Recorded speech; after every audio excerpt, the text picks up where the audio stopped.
Sometimes, even the brightest stars cast the longest shadows. Hidden moments from childhood that never leave us, no matter how many stages we cross.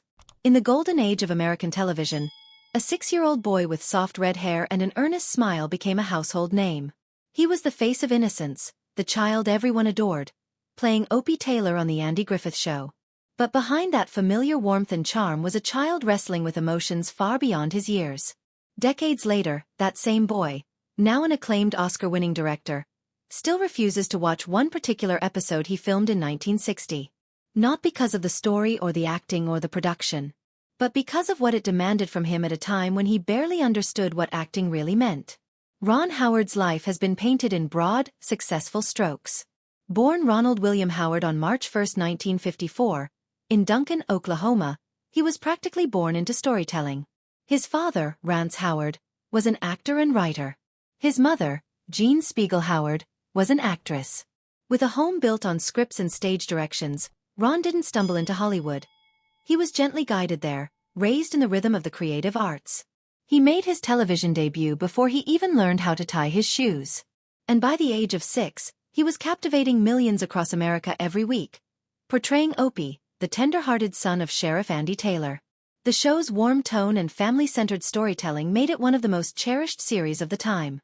Ron became a symbol of childhood itself, a small boy asking big questions, showing big emotions, and walking the tightrope between innocence and growth in front of an entire nation. It was a role that demanded sweetness and maturity in equal measure, and somehow, Ron delivered both. But success can be a strange kind of burden, especially for a child. The episode titled Opie and the Spoiled Kid was just another script for most of the crew. For young Ron, though, it turned into a painful memory sealed away for over 6 decades. In that episode, Opie encounters another boy, Arnold Winkler, a spoiled, bratty kid who shows open disrespect to his father. The episode's moral compass was strong, like so many of the show's installments. Opie sees the consequences of unchecked behavior and learns to value his father's steady, loving guidance. But what audiences didn't see was the weight that little Ron carried during its filming. The emotional weight of the scenes, the pressure to deliver layered reactions, and the complexity of channeling both judgment and empathy through a child's lens, it overwhelmed him. Howard has spoken quietly, though honestly, about how that episode triggered a wave of anxiety he couldn't control. In rehearsals, he forgot his lines. He cried on set. He felt he had let everyone down. It was a moment of self-doubt so heavy that even today, as a seasoned director, he avoids watching that episode. Not because it was bad, but because it reminds him of a boy who tried his best and still felt like he failed. This painful memory exists as a quiet bookmark in a career otherwise filled with applause, acclaim, and admiration. And yet, that same boy would grow into a man who redefined success in Hollywood. Not only by surviving child stardom but by transcending it entirely. After his time on the Andy Griffith Show, Ron once again captured America's attention in the 1970s with Happy Days. As Richie Cunningham, he played the sweet, honest teen in a world of jukeboxes and leather jackets. But even with this second wave of fame, something inside him longed for more than recognition on camera. He wanted to create, to direct, to build stories with depth and beauty. So he took the risk. He stepped away from the safety of sitcoms and pursued directing, a move that would redefine his legacy. In 1984, Splash hit theaters. A whimsical romantic comedy about a man falling in love with a mermaid, starring Tom Hanks and Daryl Hannah, it was a surprising critical and commercial hit. But more than anything, it signaled that Ron Howard had found his voice behind the lens. What followed was a string of films that shaped a generation. Cocoon, Willow, Parenthood, each rich with heart, humor, and humanity. He had a way of bringing emotion to life without melodrama, of telling stories that felt grounded yet grand. Then came Apollo 13, the 1995 film that proved he wasn't just a feel-good filmmaker.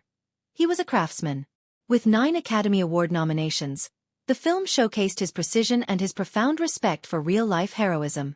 Every detail, every line, every frame felt intentional. And when A Beautiful Mind arrived in 2001, Howard reached a career peak. The story of mathematician John Nash, battling both brilliance and schizophrenia, earned him the Oscar for Best Director. It was a film that required empathy and restraint, and Howard handled it with a rare sensitivity that won over critics and audiences alike. But Ron Howard never stayed in one lane.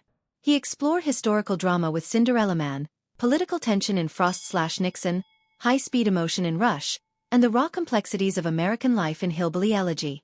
His work with Imagine Entertainment, the company he co-founded with Brian Grazer, expanded his influence beyond the director's chair.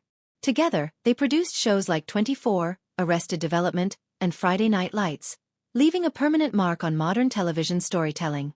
He even navigated the controversy of the Da Vinci Code in 2006. Taking on Dan Brown's explosive religious thriller was no small task, especially with the Roman Catholic Church publicly criticizing the film's content. But Howard didn't flinch. He focused on the story and delivered a film that, despite the noise, raked in hundreds of millions and sparked global conversation. That ability, to walk the tightrope between controversy and creativity, became part of his signature. In 2015, he brought to life In the Heart of the Sea, the tale that inspired Moby Dick. It was gritty, emotional, and beautifully shot, starring Chris Hemsworth in a brutal survival story set against the unforgiving ocean. And the following year, he returned to Dan Brown's world with Inferno, once again proving his knack for high-stakes storytelling. Then came Solo, a Star Wars story in 2018, where he stepped in mid-production and delivered a coherent, exciting film in one of the most beloved franchises of all time. It was no small feat, but Howard has always been the kind of director who doesn't chase chaos. He calms it. Outside of Hollywood's spotlight, Ron built a quietly remarkable personal life. In 1975, he married Cheryl Alley, his high school sweetheart and a talented writer. Their marriage, spanning over 40 years, has been a rare example of stability in an industry known for broken bonds. Together, they raised 4 children, each uniquely named after the location where they were conceived. Bryce Dallas Howard, perhaps the most famous of their children, was conceived in Dallas, Texas. She has carried on the family tradition of thoughtful storytelling as an actress and director. Then came twins Paige and Jocelyn Carol Howard, named in part after the elegant Hotel Carlyle in New York.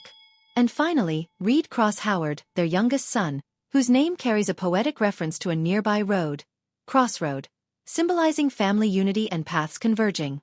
Each child followed a path shaped by love and individuality.